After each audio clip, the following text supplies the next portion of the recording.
여러분 불이 났을 때는 119를 부르잖아요. 마찬가지로 영혼의 불이 났을 때, 영혼의 죄의 불이 났을 때는 꼭 이 119를 외우시면 대단히 유익합니다. 요한일서 1장 9절 말씀 여러분 꼭 외우시면 좋을 것 같아요. 자, 우리가 계속해서 지금 제2원리 복음에 대한 설교를 하고 있습니다. 제2원리가 무엇인지 여러분 혹시 기억나시나요? 당신은 어디에 빠져 있다고요?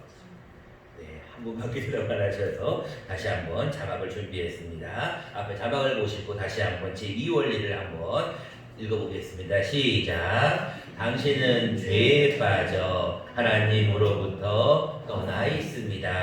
라고 하는 제2원리. 여러분 지난주에 제가 설교를 했는데요. 죄의 삭은 사망이다. 여러분 죄를 지으면 어디를 가게 돼 있어요? 지옥에 가는 거예요. 여러분 가운데 지옥 가고 싶으신 분 손 들어보세요. 그러면 아무도 없어요. 다 지옥 안 가고 싶어해요. 그런데 중요한 것은 죄를 지으면 사망이라고 우리가 지난주에 말씀을 받았다는 거예요. 로마서 6장 23절에 죄의 삭은 사망이다라고 분명히 기록하고 있기 때문에 우리는 죄를 지으면 죽을 수밖에 없어요. 그래서 이 원리가 뭐냐면 당신은 죄에 빠져서 하나님으로부터 떠나 있다는 거예요. 죄를 짓지 않은 사람은 없어요. 로마서 3장 23절 말씀 모든 사람이 죄를 범하여 한다. 우리는 다 죄를 짓고 있다는 거예요. 그런데 제가 여러분들에게 설교를 2주에 걸쳐서 어떤 말씀을 드렸냐면 이제 여러분들은 죄인이 아닙니다. 옛날에는 죄인이었습니다. 그런데 이제는 의인입니다 라고 말씀을 드렸어요. 그리고 지난주에는 제가 의인으로서의 삶을 살기 위해서 여러분들이 거룩함에 이르도록 노력해야 된다라고 말씀했어요. 우리가 이걸 성화라고 부르는데 거룩함에 이르도록 부단히 싸우라라고 얘기했어요. 너희가 죄와 싸우되 피 흘리기까지는 싸우지 않는다. 우리가 대충 죄에 대해서 그냥 묵인을 하고 아유 그럴 수도 있지라고 여러분들이 넘기는 경우가 많은데 죄에 대해서는 철저하게 우리가 싸워요.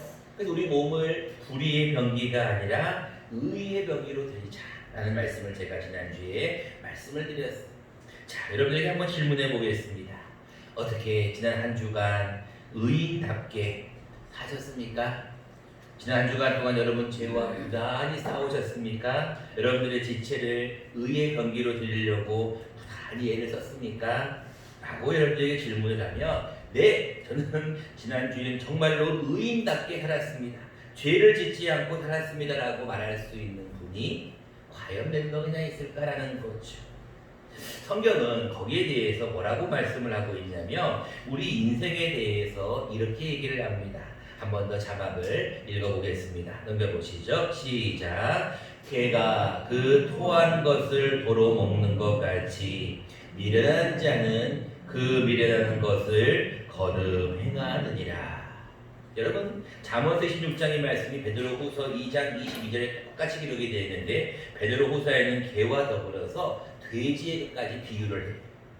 개가 그 토한 것을 도로 먹는, 여러분들 옛날에 개를 보고 무슨 개라 그래요?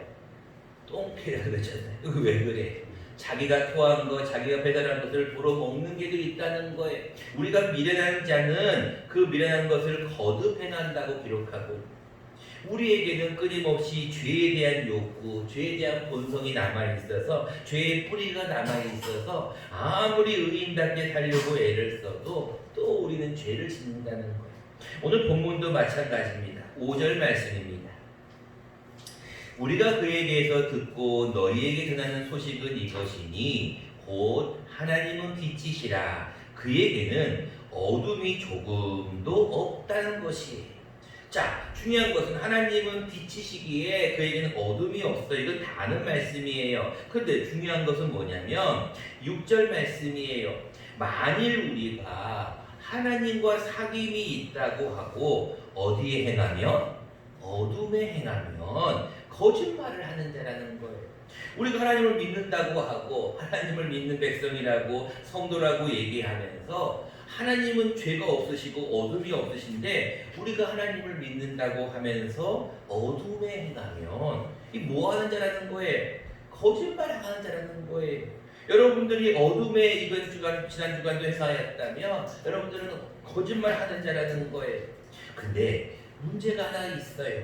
어떤 문제가 있냐면 그러면 다 죄를 짓고 살지 죄를 안 짓는 사람이 누가 있어요? 맞아요. 성경은 거기에 대해서 뭐라고 말씀하시냐면 8절 말씀을 보세요. 6절과 정반대되는 말씀을 하나를 더 기록하고 있어요. 8절 말씀해 보실래요? 만일 우리가 죄가 없다고 말하면 스스로 뭐하고요? 속이고 또 진리가 우리 속에 있지 아니요. 이 뭔 말이에요? 여러분 모두는 다 죄를 지었다는 거예요. 우리가 죄가 없어 나는 죄 없이 행했어 라고 말하면 스스로 속인다는 거예요.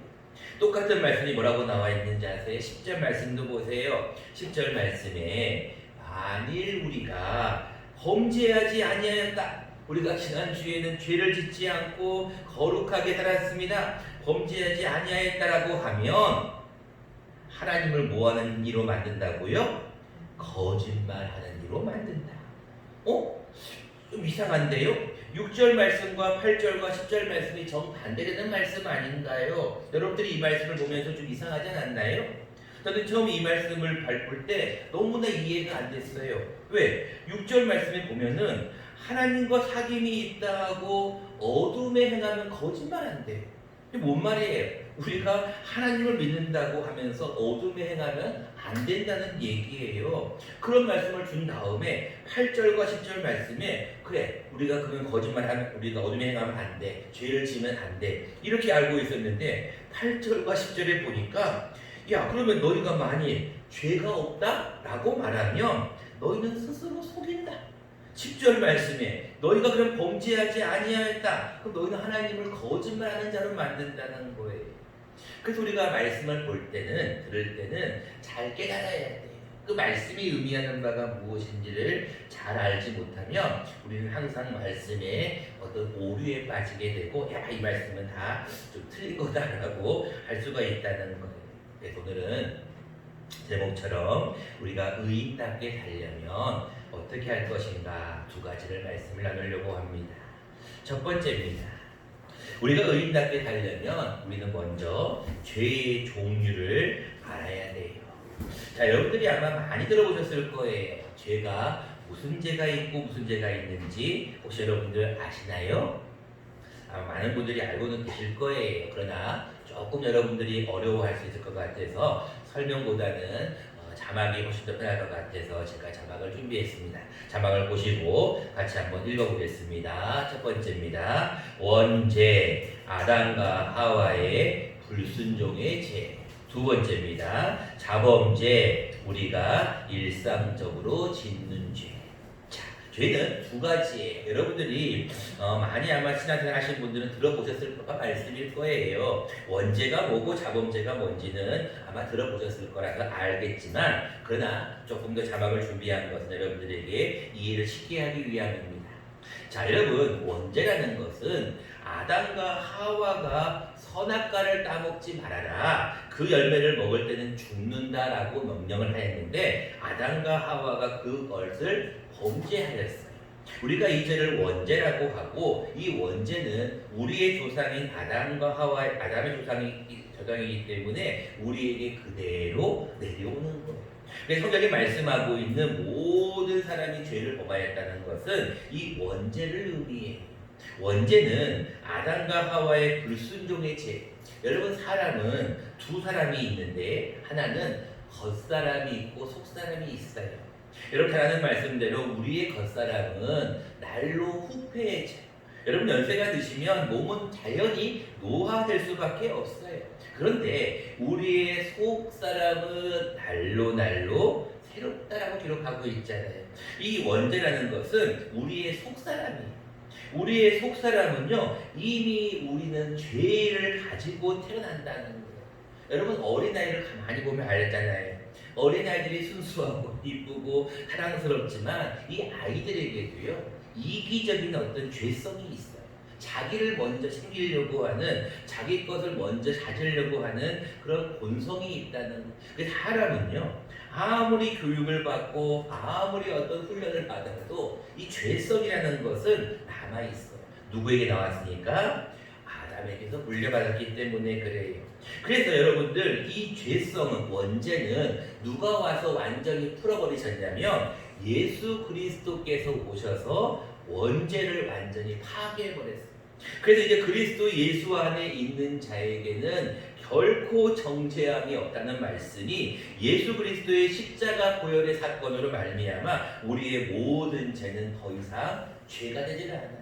그래서 제가 여러분들 처음 말씀드렸던 우리는 이제 죄인이 아니라 의인이라는 말씀이 여기에서 나오는 거예요. 그러니까 우리는 이제는 원죄, 즉 아담과 하와의 지은 죄가 더 이상 우리를 지배하지 못합니다. 우리의 조상이 아담은 맞지만 아담이 지은 불순종의 죄를 예수 그리스도를 믿음으로, 보혈을 믿음으로 모든 죄가 사라져요. 없어져 버리는 거예요. 그래서 여러분들 마음 가운데는 이제 죄인이 아닌 의인으로서의 회복이 생기는 거예요. 그런데 또 한 가지가 있어요. 두 번째 죄가 있어요. 그 죄가 뭐예요? 자범죄라는 거예요. 예수 그리스도를 믿는 사람들이 죄를 지을까요? 안 지을까요? 진짜 어떤 분들이 질문하면 더 많이 짓던데요? 이렇게 얘기를 해요. 그 왜 그래요? 여러분들이 뿌리가 뽑힌 나무를 가만히 생각해 보세요.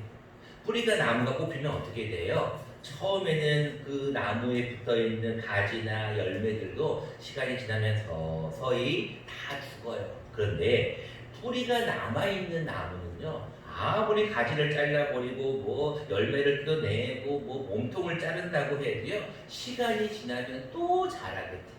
무슨 얘기냐? 자범죄는 우리의 겉사람이에요. 속사람에 대한 것은 완전히 우리가 죄로부터 해방이 되었지만 우리의 겉사람은 여전히 죄성이 남아있어요. 그래서 우리가 예수를 믿는다고 하면서도 믿음에 있음에도 불구하고 여전히 죄 가운데 거할 수밖에 없는 것은 우리의 죄성이 아직까지 남아있기 때문에. 지난주에 말씀을 드렸습니다. 사도 바울의 고백이에요. 내 마음으로는 하나님의 법을 따르기를 원해. 근데 내 육신은 뭐를 따른다고요? 죄의 법을 따른다. 우리가 항상 이 두 가지가 싸우고 있는 거예요. 그래서 여러분들 예수를 믿는 사람들도 죄를 지어요. 근데 중요한 것은 예수를 믿는 사람들은 이 죄에 대한 문제에 대한 해결 방법을 알아요. 세상 사람들은 어떻게 하는지 아세요? 죄를 지으면 죄가 죄인지도 몰라. 그래서 막 사는 거예요. 근데 우리는 죄가 무엇인지는 알아. 최소한 죄가 무엇인지는 알아. 그렇기 때문에 우리는 그 해결 방법을 알고 있는데 이것이 바로 두 번째 오늘 의인답게 사는 방법입니다. 그 두 번째가 무엇이냐? 첫 번째는 죄의 종류를 아는 게 첫 번째고, 두 번째는 우리가 아는 대로 회개 기도해야 돼요. 우리는 회개하게 되면 우리는 더 이상 죄로 인정하지 않아도 됩니다.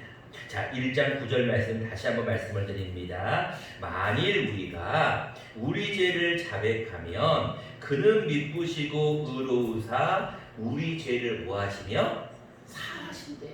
여러분 이것을 믿습니까? 이걸 여러분 믿으셔야 돼요. 많은 분들이 죄를 지었어. 어떻게 해야지? 그럼 죄를 지으면 하나님 앞에 뭐 해야 돼요? 회개 기도해요. 하나님 잘못했어요. 하나님 용서해 주세요. 여러분 죄를 회개만 하면 하나님이 뭐 하신다고요? 우리 죄를 사하실 뿐 아니라 우리를 모든 불의에서 뭐 한다고요? 깨끗하게. 동이서에서 모은 것 같이 우리의 죄가를 멀리 하시며 시편 말씀이 하나님은 우리의 죄를 회개만 하면 용서해 주신대요. 제가 이제 다음 주는 우리 감사 예배니까 빼고 8월 초에 다시 한번 또 말씀을 드리겠지만 회개와 회개 기도는 달라요. 중요한 것은 하나님은 우리의 입술로 잘못했습니다 라고 하는 회개 기도를 하나님은 기뻐하셔요. 여러분 잘못했을 때는요 늘 뭐 하시면 돼요? 하나님 잘못했어요. 하나님 용서해 주세요 라고 하면 돼요. 이거와 똑같은 말씀이 여러분 요한복음 13장에 기록되고 있는데 한번 자막을 보시면서 같이 한번 읽어보겠습니다. 시작. 이미 모욕한 자는 다시 시작. 이미 모욕한 자는 발밖에 씻을 필요가 없느니라. 온 몸이 깨끗하니라. 너희가 깨끗하나 다는 아니라. 여러분 이게 무슨 말씀인지 아세요? 여러분들은 이미 목욕을 했어요. 여러분들은 이제 원죄가 다 사라졌어요. 여러분들의 모든 죄는 이미 깨끗해졌어요. 그런데 목욕했다고 해서 여러분 발 안 씻나요? 여러분 목욕했다고 해서 손 안 씻나요?